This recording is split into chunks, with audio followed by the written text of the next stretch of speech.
कुछ सत्संगियों ने मुझसे कहा कि आज दिवाली का अवसर है तो थोड़ा अम्मा के विषय में भी बताइए। तो वैसे तो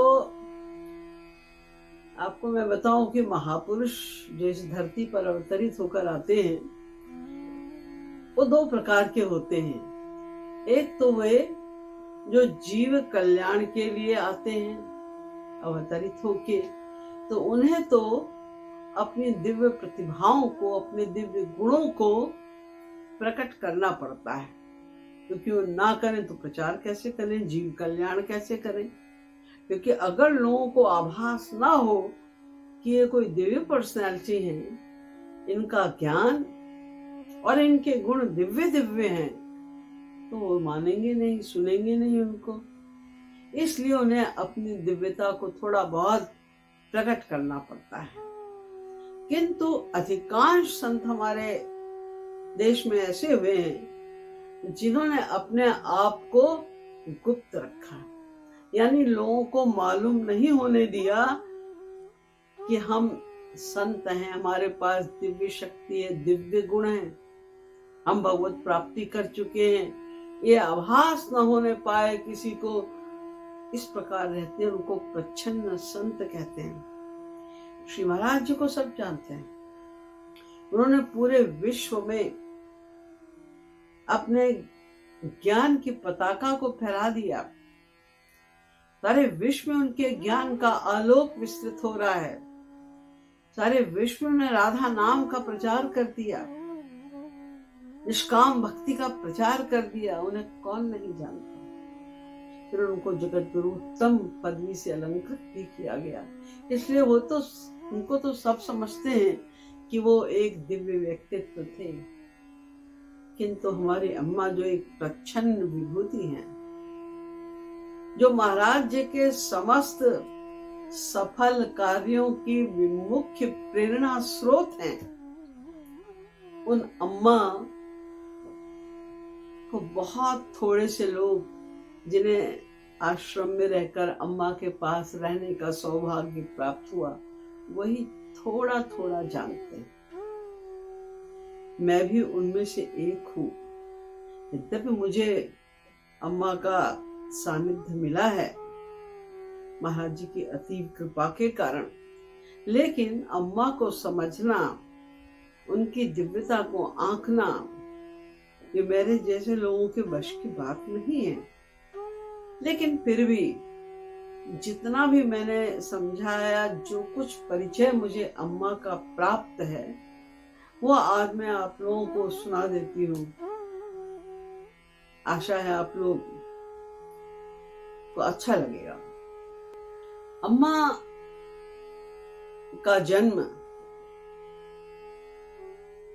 उत्तर प्रदेश में प्रतापगढ़ जिले के ही एक लीलापुर गांव में हुआ था सन 1925 में। इनके पिताश्री का नाम श्री कृष्ण प्रसाद ओझा और इनकी माताश्री का नाम श्रीमती रामरती ओझा है। ये परम भागवत, परम सौभाग्यशाली जिन्होंने अम्मा जैसी परम दिव्य विभूति को जन्म दिया। जो कुछ मैंने उनके गांव के लोगों से या उनके खास रिश्तेदारों से सुना है, उसके अनुसार जब अम्मा का जन्म जिस दिन हुआ है, लोग बताते हैं कि लीलापुर का वातावरण ही सारा चेंज हो गया था। इतनी सुंदर, सुगंधित और मनोरम पवन बह रही थी। चारों तरफ ऐसा लगता था जैसे कि प्रकृति अपने पूरे सौंदर्य के साथ प्रकट हो गई हो, और लोगों के मन में इतना अज्ञात रूप से इतना आनंद हिलोरे ले रहा था कि ऐसा लगता था जैसे आज यहाँ पर किसी दिव्य विभूति का अवतरण हुआ है। क्योंकि आमतौर से ऐसा नहीं होता, लेकिन एकाएक ऐसा हुआ उस दिन, तो सभी को लगा कि आज ये बात क्या है। आज सभी कुछ बड़ा आनंदमय, सब कुछ बदला बदला क्यों है?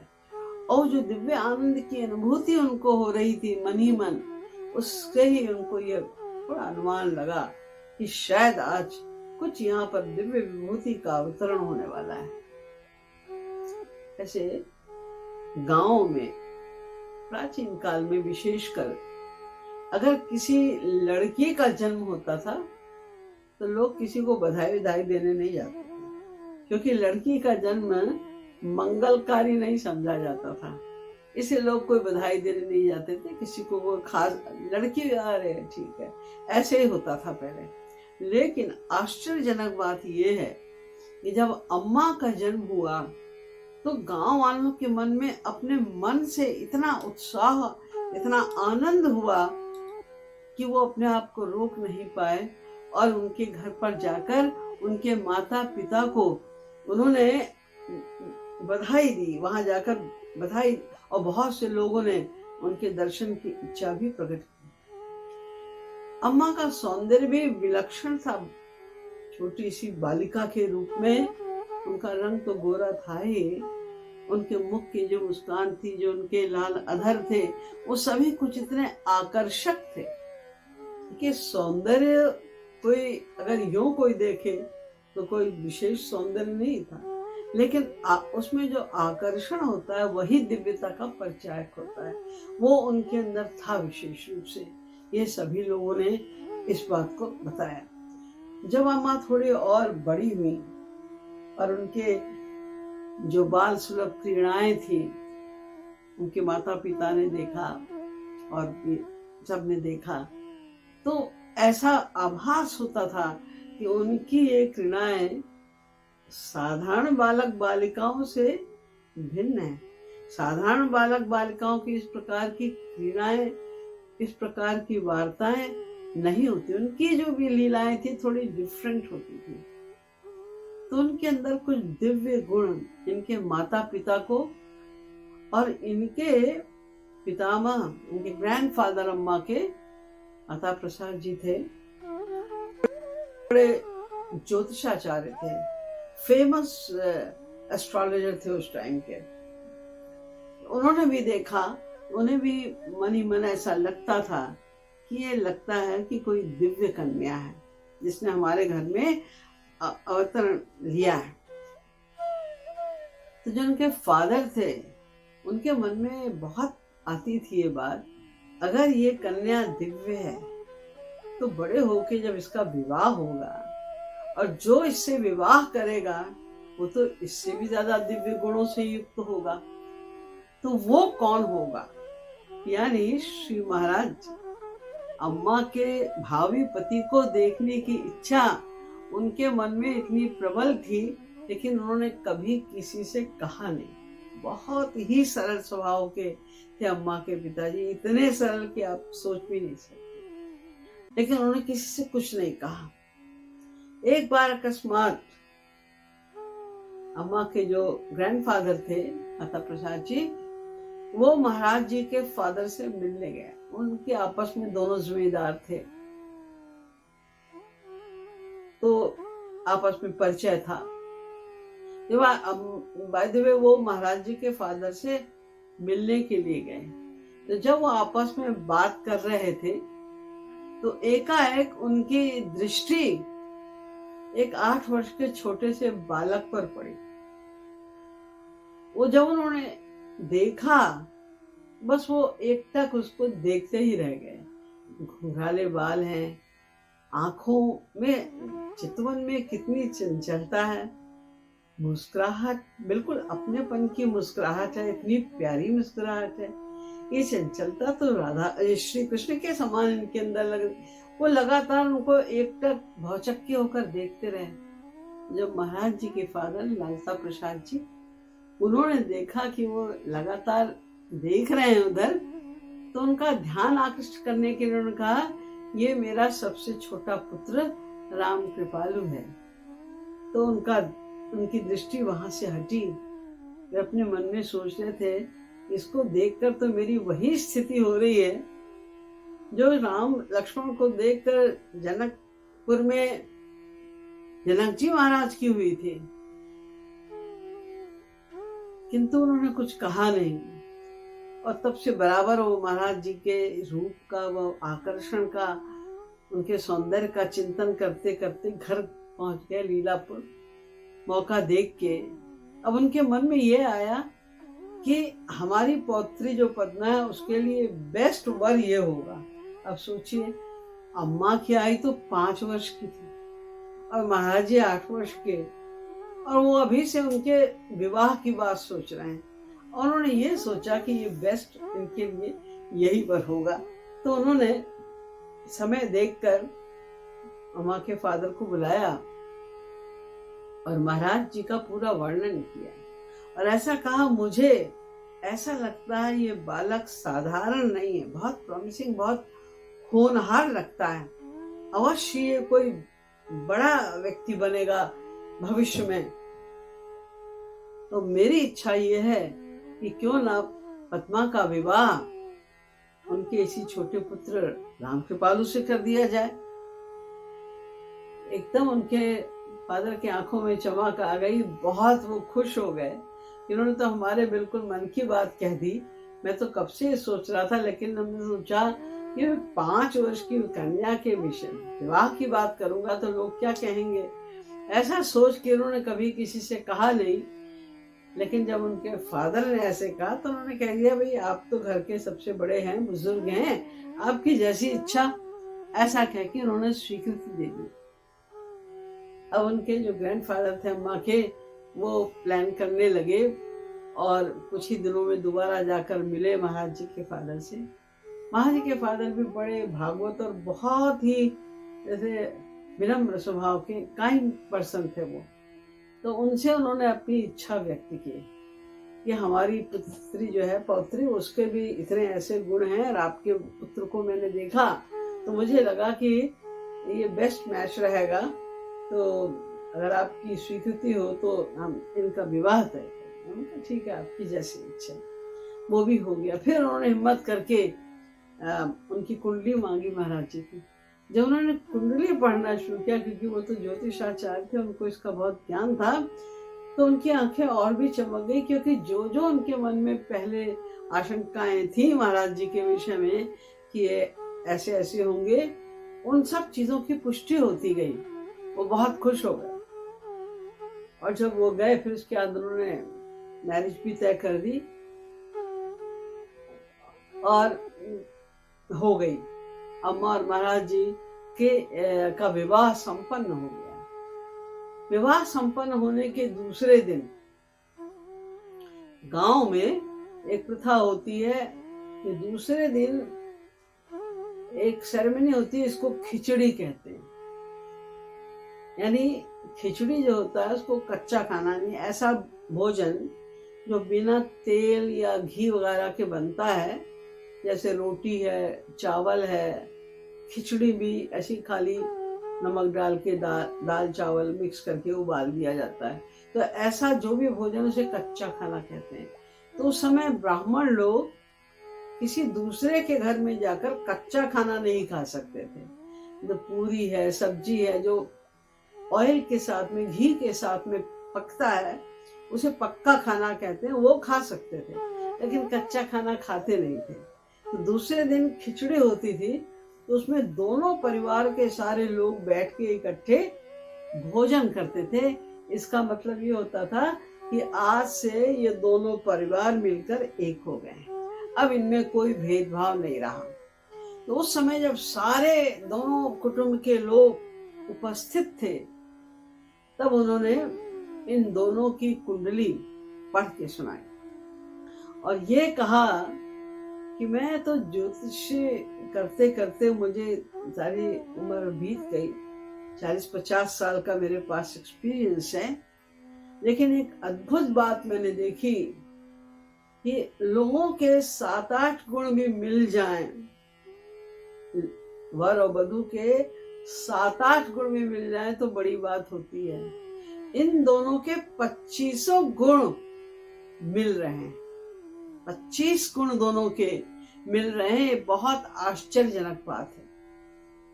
फिर उन्होंने एक बात और भी कही कि देखिए, आप लोगों से मेरा निवेदन है कि ये जो बैठे हुए हैं हमारे जमाता के रूप में श्री महाराज जी की ओर इशारा करके कहा, इनको आप साधारण बालक मत समझिए, आज इनको आप जी भर के देख लीजिए, क्योंकि जो मैंने इनकी कुंडली देखी है उसके अनुसार ये पूरे विश्व में अपने ज्ञान के प्रकाश को फैलाएंगे।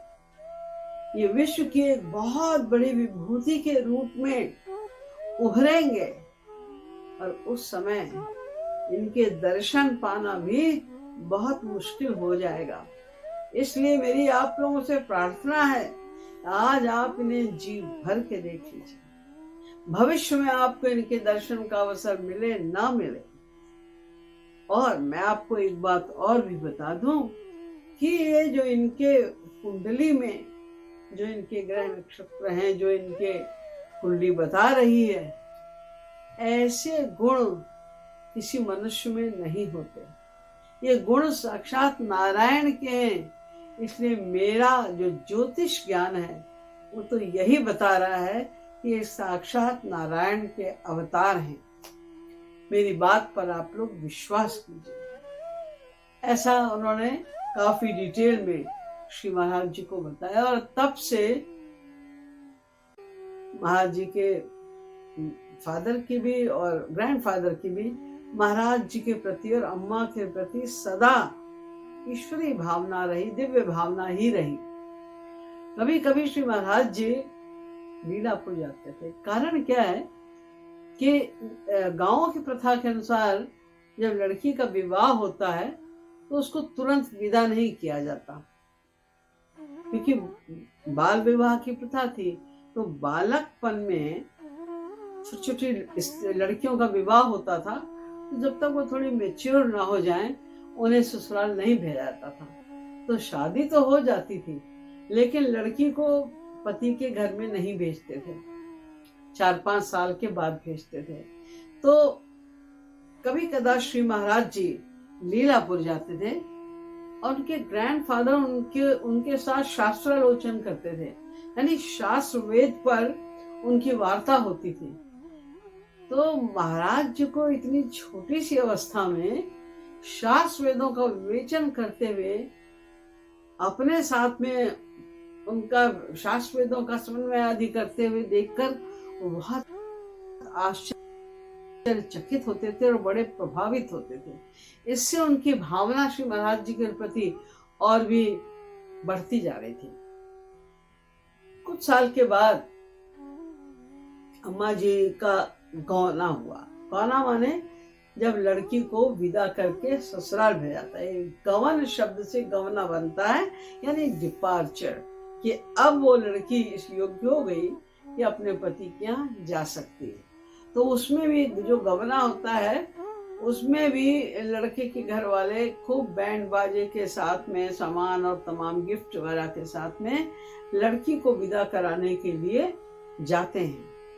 ये भी एक समझो छोटी मोटी शादी की तरह, विवाह की तरह ही होता है। तो जब अम्मा घर आ गई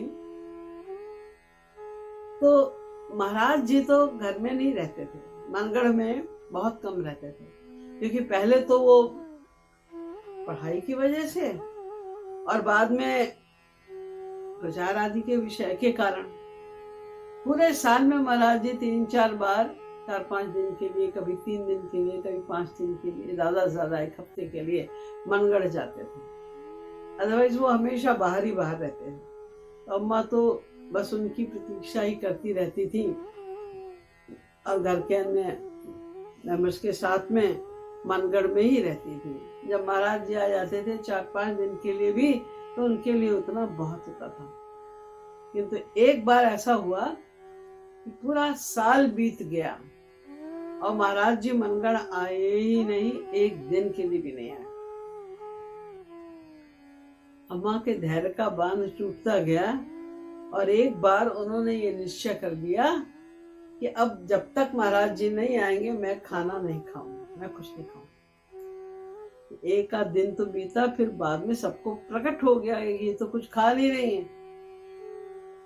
आजी और मौसी वगैरह आए, पूछा भाई तुम क्यों नहीं खा रही? तो उन्होंने कहा हमने व्रत लिया है कि जब तक महाराज जी नहीं आएंगे हम कुछ नहीं खाएंगे। तो उनका बहुत समझाया, अरे तुम्हें नहीं पता, बड़ा जिद्दी है वो, उसको तो जब आना है तो आएगा, तुम ऐसे कैसे, तुम्हारी इतनी कम उम्र है, तुम कोमल, तुम्हारा अंग है, ये तुम बीमार पड़ जाओगी, तुम्हें कुछ हो जाएगा, इसलिए तुम खाओ। बहुत समझाया, लेकिन उन्होंने कहा कि नहीं, जब तक नहीं आएंगे बाजी मैं खाना नहीं खाऊंगा। 1-2 दिन और बीत गए तो मौसी को लगा कि तो ऐसे तो बेचारी कैसे जिएगी। तो महाराज जी उस समय प्रतापगढ़ में ही थे, हमारे फादर महाबली जी के यहाँ। उन्होंने घर का एक व्यक्ति भेजा महाराज जी के पास और कहा कि सारा हाल बताना इनका। तो उन्होंने अम्मा जी का सारा हाल बताया और कहा कि मौसी ने कहवाया है, अगर तुम उसे जीवित देखना चाहते हो तो तुरंत आ जाओ, नहीं तो वो खाना नहीं खाएगी। तो महाराज जी भी तो कोई असर ही नहीं हुआ इस बात का, और उन्होंने उल्टे ये संदेशा देकर उसे वापस कर दिया कि उनसे कह दो कि जब तक वो खाना नहीं खाएंगे हम नहीं आएंगे। अब समझाया वो आजी ने, मौसी ने, कि देखो उसने ऐसा, वो बड़ा जिद्दी है, वो नहीं मानेगा, तुम खा लो थोड़ा सा फिर वो आ जाएगा। उनका बिल्कुल नहीं, मेरी भी जिद है कि जब तक वो आएंगे नहीं मैं नहीं खाऊंगी। अब 2 में कंपटीशन हो गया, एक तरफ महाराज जी अपनी जिद छोड़ने को तैयार नहीं, दूसरी तरफ अम्मा जी अपनी बात छोड़ने को तैयार नहीं। जब 2 दिन ऐसे और बीत गए तो आजी और मौसी आए, उन्होंने फिर रिक्वेस्ट की, नहीं मानी वो। तो उन्होंने कहा देखो हमसे तो तुम्हारी हालत देखी नहीं जा रही है, इसलिए हमने अब ये निश्चय किया है जब तक तुम नहीं खाओगी तब तक हम लोग भी नहीं खाएंगे। अभी तो 2 पार्टी थी, अब 3 पार्टी आ गई, क्या हम भी नहीं खाएंगे। जब ऐसा सुना अम्मा ने तो उनका हृदय द्रवीभूत हो गया और वे सोचने लगी, इससे तो इनको बड़ा कष्ट होगा, मैं तो इस घर की पुत्रवधू हूँ, इनकी सेवा करना, इन्हें प्रसन्न रखना ये मेरा धर्म कहता है, मेरे कारण इनको कष्ट होगा, ये तो मेरे धर्म के विरुद्ध होगा। ऐसा वो मन में सोचने लगी, उनको दया आ गई उन दोनों के ऊपर। तो उन्होंने कहा कि अच्छा मैं आप लोगों की बात रखने के लिए 1 पीस किसी फल का खा लेती हूँ। उनका चलो शुरू तो करें किसी तरह। तो उन्होंने कहा ठीक है तुम चलो 1 पीस ही खाओ, तुम फल का 1 पीस खाओ। तो उन्होंने केले का 1 पीस जैसे ही खाया तो महाराज जी एकदम उस समय वहां पर ऐसे प्रकट हो गए जैसे वो इसी कमरे में कहीं छिपे हुए थे और बाहर निकल पड़े। बस तो सब जगह खुशी की लहर फैल गई, सब प्रसन्न हो गए। अम्मा ने, महाराज जी ने, सबने साथ में खाना खाया। तो ये जो लीला हुई अम्मा और महाराज जी की, इसमें भी मैं समझती हूँ ये अम्मा की एक ऐसी लीला थी जिसके द्वारा वो महाराज जी के प्रचार में ही हेल्प कर रही थी, क्योंकि उन्होंने अपनी इस लीला से हम लोगों को 2 बातें सिखाई, बहुत महत्वपूर्ण बातें हैं वो किसी भी भक्ति पथ पर चलने वाले के लिए। पहली बात तो ये कि भगवान कभी भी हठ से नहीं मिलते। हठ योग भगवान नहीं सुनते। कोई कहे कि हम तो ये नहीं करेंगे अगर जब तक तुम नहीं आओगे, ऐसा करेंगे, ये हठ योग का चाबुक भगवान पर नहीं चलता। उनको तो प्रेम से पुकारो, सरेंडर करो। जब तक सरेंडर नहीं करेंगे, प्रेम से नहीं पुकारेंगे तो भगवान प्रकट नहीं होते। तो हठ नहीं करना है किसी भी बात के लिए, प्रेम से उन्हें पुकारना होगा। और दूसरी बात ये कि उन्होंने उस दिन से ये भी प्रतिज्ञा की थी कि अब हम आपको कभी भी ऐसे नहीं बुलाएंगे, आपकी जब इच्छा हो आप आना, जब इच्छा हो आप नहीं आना। इस बात से उन्होंने ये भी सिखाया हमें कि महाराज जी फिलॉसफी का प्रचार करते हैं, प्रेम की, दिव्य प्रेम की। उसमें उसका जो मूल है वो है तत्सुख सुखित्वम, यानी प्रेमास्पद के सुख में सुखी रहना। जिस तरह वो प्रसन्न हो वही तुम्हारी इच्छा होनी चाहिए, वही तुम्हारी प्रसन्नता होनी चाहिए। तो अम्मा ने ये संदेश भी दिया कि हमें इसी फिलॉसफी को का पालन करना है। तत्सुख सुखितुम, अपने सुख के लिए हट करके, अपने सुख के लिए हमें अपने प्रेमास्पद को कष्ट नहीं देना चाहिए। अम्मा को जहां तक मैंने देखा है, जो थोड़ा बहुत मेरी समझ में आया है, तदनुसार मुझे ऐसा हमेशा लगा कि अम्मा तो निष्काम प्रेम की साक्षात मूर्ति है। भक्ति के रास्ते पर चलने के लिए अम्मा के बराबर कोई अनुकरणीय हो ही नहीं सकता। देखिए, अम्मा जी तो पहले हमेशा बाहर ही रहते थे। ये तो 1967 से, जब से पहला सत्संग भवन बना है और साधना प्रारंभ हुई है, तब से महाराज जी वहां पर लगभग 3 महीने रहने लगे थे। अक्टूबर में साधना शुरू होती थी, दिसंबर तक महाराज जी मनगढ़ में रहते थे। तो उस समय अम्मा को श्री महाराज जी के दर्शन का या सेवा का सौभाग्य प्राप्त हुआ। महाराज जी वहां पर रहे और हम लोगों को भी थोड़ा अम्मा के निकट आने का, अम्मा के गुणों को का थोड़ा बहुत आभास प्राप्त करने का सौभाग्य प्राप्त हुआ। और ये समझ में आया कि अगर महाराज जी के चरणों में प्रीति बढ़ानी है, महाराज जी के शरण होना है, तो अम्मा के चरण ही हमारी अंतिम विश्राम स्थली है। उनसे सीखना पड़ेगा हमें कि निष्कामता किसे कहते हैं। देखिए, जब महाराज जी वहां पर रहने लगे, तो जैसे ही महाराज जी आते थे, तो हम लोग जो सत्संगी होते थे, वो तुरंत महाराज जी की जो भी सेवा जिसको मिलती थी उसको ग्रैब करने की चेष्टा करते थे। तो A to Z सारी सेवा सत्संगी लोग बांट लेते थे। किसी ने एक बार ये नहीं सोचा, ये अधिकार तो अम्मा का है, अम्मा को सेवा का अवसर मिलना चाहिए।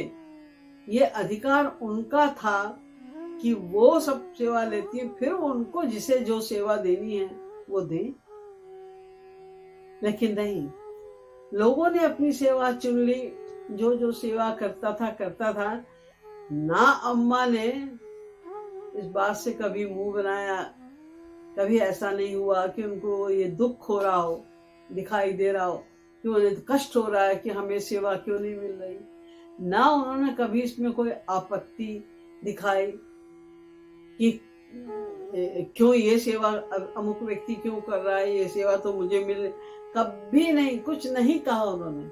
हमेशा वो मुस्कुराती रहती थी।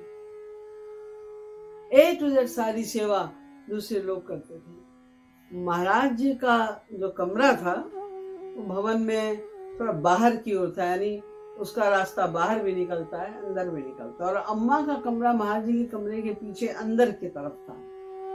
महाराज जी तो प्रायः जाते थे अम्मा के कमरे में।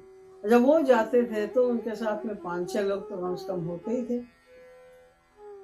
अम्मा ने कभी इस बात का भी ऑब्जेक्शन नहीं किया कि जब महाराज जी मेरे कमरे में आते हैं तो लोग, बाकी लोग क्यों आते हैं।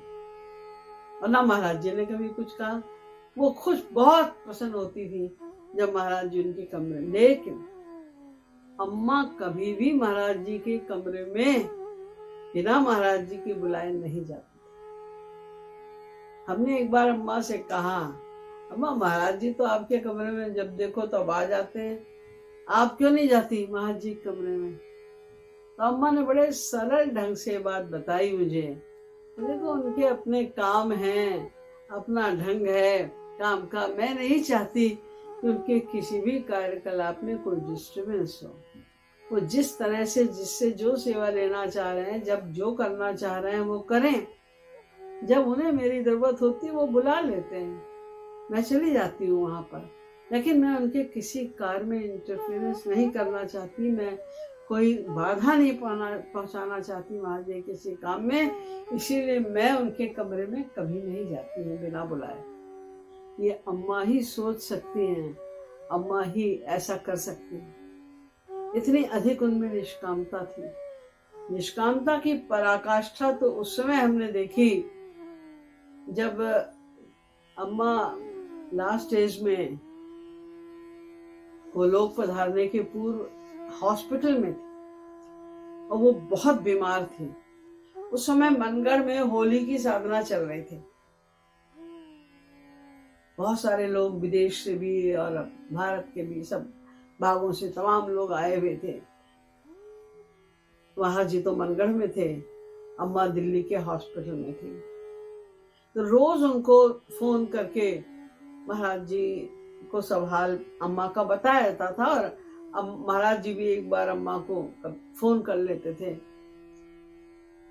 जब अम्मा की हालत बहुत गंभीर हो गई तो अम्मा को महाराज जी ने फोन किया और कहा कि मैं आऊं। अम्मा कहती नहीं नहीं नहीं, अभी गर्मी बहुत है, तुमको आने में तकलीफ होगी, तुम वहीं रहो। अभी हमारे यहाँ बहुत अच्छी केयर हो रही है। सबका नाम लिया कि ये लोग बहुत ध्यान रख रहे हैं हमारा, हमें यहाँ कोई तकलीफ नहीं है, तुम अपना वहीं पर ही रहो। देखिए, साधारण स्त्री भी जब वो ऐसी हालत में हो, बीमार, और ऐसा लग रहा हो कि अभी तो डॉक्टर जवाब दे रहे हैं, हर स्त्री ये चाहेगी उसका पति उसके पास में रहे, उसकी सेवा करे, उसके पास में रहे। किंतु ऐसा उत्तर देने वाली हमारी अम्मा जी ही थी, जो इतने विषम परिस्थिति में भी, क्या उनकी इच्छा नहीं होती होगी? हर व्यक्ति महाराज जी के दर्शन के लिए व्याकुल रहता है। महाराज जी को पास हम पहुंच जाएं, महाराज जी हमारे पास आ जाएं, सब खुश होते हैं। तो क्या अम्मा को इस बात की खुशी नहीं होती अगर महाराज जी पहुंच जाते? उनको कितना बड़ा आनंद होता। लेकिन उन्होंने अपने आनंद की परवाह न करके महाराज जी के कष्ट के बारे में सोचा। ये एक बहुत बड़ी ऊंची स्थिति की बात है कि जब कष्ट नहीं भी, उस समय जरा सा भी कष्ट का विचार करके भी कष्ट होने लग जाए, प्रेमास्पद के कष्ट का विचार करके भी अपने को कष्ट होने लग जाए, तो बहुत ऊंची प्रेम की स्थिति है, महाभाव की स्थिति है। और वो अम्मा जी ने उस समय दिखाई। जरा भी उन्होंने एक बार भी नहीं कहा कि आप आ जाओ यहाँ पर। महाराज जी ट्रैवल करते रहे और कभी कभी कहीं थोड़े दिन का प्रोग्राम भी होता था, हफ्ते का, 15 दिन का, 1 महीने का। जब वहाँ जाते थे हम लोग की सबकी इच्छा होती थी तो महाराज जी के साथ हमें भी मौका मिल जाए जाने का। हम लोग रिक्वेस्ट भी करते थे महाराज से। महाराज तो एक आध किसी जिसको भी अपने साथ ले जाना चाहते थे, बारी बारी से ले जाते थे, जिसको भी उन्हें ले जाना है। मैं कभी नहीं देखा कि अम्मा ने कभी भी इच्छा व्यक्त की हो, जब भी महाराज जी ट्रैवल करते थे, कहीं जाते थे, कि हम भी चले क्या। कभी नहीं कहते, कभी नहीं कहा उन्होंने। और जब महाराज जी को उन्हें ले जाना होता था, महाराज पूछते थे तुम चलोगी? अम्मा एकदम इतनी प्रसन्न हो जाती थी जैसे उन्हें पता नहीं कहाँ की निधि मिल गई। तब हमें पता चलता था कि अम्मा कितनी निष्काम है, उनका भी मन इतना करता है कि कभी उन्होंने अपनी इच्छा व्यक्त नहीं की। और जब महाराज जी कहते थे कि चलोगे, तो झट वो बड़ी खुशी के साथ में तैयार हो जाती थी चलने के लिए। तो उनमें निष्कामता अगर सीखना है तो उनसे ही सीख सकते हैं। और दूसरे वो प्रेम, उनमें इतना प्रेम और वात्सल्य था, ममता की तो वो बिल्कुल मूर्ति थी। कभी कभी महाराज जी किसी को डांट देते थे, किसी बात पे डांट पड़ गई तो लोगों का कभी कभी बहुत उदास हो जाते थे या मूड ऑफ हो जाता था, तो लोग अम्मा के पास आते थे। अब महाराज जी तो भगा दिए डांट के, तो लोग अम्मा के पास आते थे। अम्मा मुंह देखती थी, उनको समझ में आ जाता था माजरा क्या है। फिर ऐसे शब्दों में कुछ वो कह देती थी, देखो वहां से भगाया गया है डांट के, तो यहाँ आया है, कि सब हंसते थे जोर से। उनका कहने का ढंग ही ऐसा होता था कि लोग हंस देते थे जोर से। तो जो आता था मूड ऑफ करके वो भी हंस देता था, उसको भी हंसी आ जाती थी। फिर उसको लगातार वो 4-5 मिनट तक एक ढंग से चिढ़ाती रहती थी, कुछ ना कुछ कहती रहती थी, जिससे उसको लग जाए कि हाँ भाई, हमें महाराज जी की डांट का हमें फायदा है, महाराज जी ने हमारे पर ममतावश हमको डांटा है, हमें उस पर दुखी नहीं होना चाहिए, उदास नहीं होना चाहिए, चिंता नहीं करनी चाहिए, वो समझा देती थी अपने व्यवहार से। खाली लोग, सारे लोग शाम को जब महाराज जी सोने चले जाते थे, उसके बाद 8-10 लोग आके अम्मा के पास बैठते थे। वैसे अम्मा इतनी सौम्य थी और कोई मजाक करने की उनकी आदत नहीं थी, लेकिन उस समय जब वो बैठती थी तो सब हंसी के ठहाके ही लगते रहते थे। अम्मा कुछ भी बीच बीच में ऐसा बोल देती थी कि लोग बस हंस पड़ते थे। और कभी कभी अपनी अंतर्यामी तो शक्ति को भी वो प्रकट कर देती थी। एक बार एक सत्संगी यहीं की है, वो मैं नाम नहीं लूंगी, तो वो थोड़ा साधना के पहले पहुंच गई इंडिया। तो महाराज जी दौरे पे जा रहे थे, पंजाब में बहुत सारी जगह पर गए, तो सब जगह वो उनके साथ साथ गई। फिर उसके बाद महाराज जी मनगढ़ आ गए साधना में, तो वो साधना में भी आई। तो 15 दिन वो साधना में भी नहीं। उसके बाद वो थक गई इतना घूम घूम के, और साधना में भी सुबह सुबह उठो 3 बजे, और फिर उसके बाद में सारे दिन 9 बजे तक साधना चलती थी, तो थक गई। तो उनको लगा अब तो घर जाना चाहिए थोड़ा, क्योंकि थोड़ा आराम चाहिए हमको। तो महाराज जी के पास गई और उन्होंने कहा, महाराज जी कुछ काम है अभी हमें दिल्ली में, तो मैं कल दिल्ली चली जाती हूँ। तो महाराज ने कहा ठीक जाओ। फिर वो अम्मा के पास आई। अम्मा से भी उन्होंने यही बात की, जो झूठ है। उन्होंने अम्मा से भी यही कहा कि अम्मा हम दिल्ली जा रहे हैं क्योंकि कुछ काम है।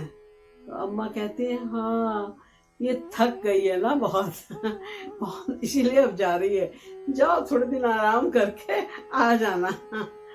इस तरह की बातें अम्मा प्रायः किया करती थी। बड़ा सबको रस मिलता था, और ममता तो जैसे उनके रग रग में समाई हुई थी।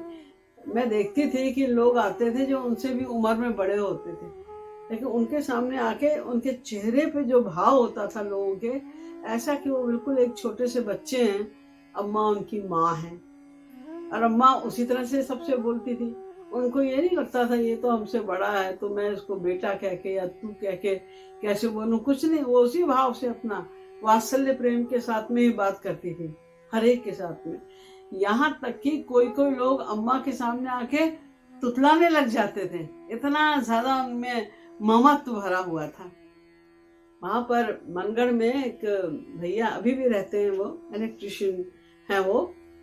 तो एक बार बिल्डिंग का काम चल रहा था, तो उनकी ड्यूटी लग गई वो चूना लाने के लिए। से सब बिल्डिंग का काम करते हैं, वो चूना लाने के लिए उनकी ड्यूटी लग गई। तो चूना लाने की वजह से उनके दोनों हाथ जो थे बुरी तरह कट गए थे, दोनों हाथ। उन दिनों में जब महाराज जी नहीं होते थे, तो महाराज जी का जो आंगन था उसमें बरामदे में एक कमरा था, वहां खाना बनता था और सब आंगन में बैठ के खाना खाते थे। और अम्मा जो उस समय जरूर आती थी, वो खा उस समय थोड़ी देर पहले ही वो उनका खाना फिनिश होता था, थोड़ी देर खाना खा के आराम करके अम्मा वहां पर आती थी। मैं सबको देखती थी, सबसे बात भी कर लेती थी किसी किसी से। तो जब उन्होंने उनको देखा कि वो खाना लेके आ रहा है, तो उन्होंने बुलाया कि अरे दोनों हाथ कटा हुआ है कैसे खाएगा, ए सुअर इधर आ। वो सुअर बहुत प्यार से जब बोलती थी किसी लड़के से, जैसे महाराज जी गधा क्या क्या बोलते, वो सुअर बुलाया, ए सुअर इधर आ। तो बुलाया, वो आया साथ में। कहते कैसे खाएगा, तेरा दोनों हाथ कटा हुआ है। तो अम्मा खा लेंगे। अम्मा ने थाली उसकी छीन ली उसके हाथ से, और वहां पर एक मोढ़ा होता है ना, केन का बना हुआ एक स्टूल जैसा, तो पड़ा था, उसी पे बैठ गई और उसका बैठ जाया, बैठ गया। फिर अम्मा ने इतने प्यार से उसको अपने हाथ से खिलाना शुरू किया। तो झांकी देखने वाली थी, अम्मा के मुंह पे जो वात्सल्य झलक रहा था, और वो ऐसा बैठ गया, वो भी उसके मुंह पे इतना वो था भाव प्रेम का कि जैसे छोटा सा बच्चा ही हो वो। अम्मा खिलाती जा रही है, खाता जा रहा। जितने लोग बाकी खड़े थे सब खाना तो भूल गए, अपनी थाली लेके सब वही अम्मा को घेर के खड़े हो गए और खुश हो रहे थे। इसलिए लोग हंस रहे थे कि अम्मा कैसे खिला रही है, जैसे छोटे से बच्चे को माँ खिलाती है, ऐसे अम्मा खिला रही है। तो अम्मा बड़े भोलेपन से बोली, वो समझी कि ये लोग इसलिए हंस रहे हैं कि पता नहीं अम्मा को खिलाना, हाँ देखो अम्मा को खिलाना आता है, वो ये समझे। तो बड़े भोलेपन से बोली, हाँ हम विशाखा हरण को खिलावत रहे ना, तो यही से हमको खिलाना, मतलब हम विशाखा लोग छोटे थे, तिनको खिलाते थे, तो हमें खिलाना आता है, ऐसे बोली अम्मा। तो वो उनका जो वाक्य था भोलेपन का, वो तो सुन के लोग एकदम ही विभोर हो गए, बहुत ही अच्छा लगा। तो सभी के प्रति, हम लोग के प्रति, सभी के प्रति उनका इतना वात्सल्य टपकता था, अभी बहुत अधिक तो नहीं वर्णन कर सकते, लेकिन हम इतना कह सकते हैं कि अम्मा तो साक्षात प्रेम की मूर्ति थी, वात्सल्य की, ममता की वो मूर्ति थी। हर एक के प्रति उनका ममत्व झलकता रहता था। और आश्चर्य की बात ये थी कि मैंने तो उनको बहुत उनकी यंग एज से देखा है। सोचिए जब मैं 5 वर्ष की थी, 4-5, तब से मैं अम्मा को देख रही हूँ। तो अम्मा तो बिल्कुल यंग थी उस टाइम। तो उस समय भी अम्मा कोई श्रृंगार नहीं करती थी, लेकिन सर पे वो जो उनका बिंदी और मांग का श्रृंगार वगैरह होता है वो करती थी, और हमेशा उनका पल्ला सर पे रहता था। अम्मा का लास्ट टाइम 82 की जब वो हो गई थी, तब तक उनका वही हिसाब किताब था कि मांग सिंदूर और बिंदी और उनका पल्ला ढका रहता। जैसे वो शुरू में लगती थी बिल्कुल नई नवेली जैसी, वो 82 वर्ष की अवस्था में भी बिल्कुल वैसी ही लगती थी। वही उनका सौंदर्य, वही उनका रूप, वही उनका आकर्षण तो मुझे लगता है बढ़ता ही जा रहा था उनका। वही रूप आदि उनका था, उसमें कोई भी अंतर नहीं आया। हमेशा शांत रहना, बहुत कम बोलना और अपने को छिपा के रखना, इस प्रकार का उनका स्वभाव था। लोग उनके आगे पीछे बिल्कुल मधुमक्खी की तरह लगे रहते थे। श्री महाराज जी भी हमेशा इनडायरेक्ट वे में उनकी इस बात की प्रशंसा करते थे। और महाराज जी ने ये भी एक आध बार संकेत दिया कि हमारे प्रचार में इनका बहुत बड़ा सैक्रिफाइस है, बहुत बड़ा हाथ है। अगर अम्मा ने हम लोगों को अवसर न दिया होता, थोड़ी भी निष्कामता की कमी होती, तो हमें महाराज जी के सेवा का सौभाग्य नहीं मिलता। अम्मा जी अगर हमें निष्कामता अपने स्वयं के आचरण द्वारा नहीं सिखाती, तो शायद हम लोग महाराज जी के प्रति निष्काम प्रेम करने में सक्षम नहीं हो पाते। बहुत कुछ हमने उनसे सीखा कि निष्काम प्रेम क्या होता है और कैसे सेवा की जाती है, किस भावना से सेवा की जाती है।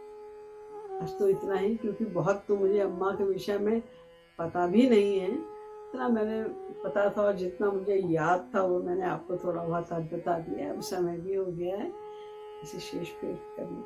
बोले श्रीमद् सतगुरु सरकार।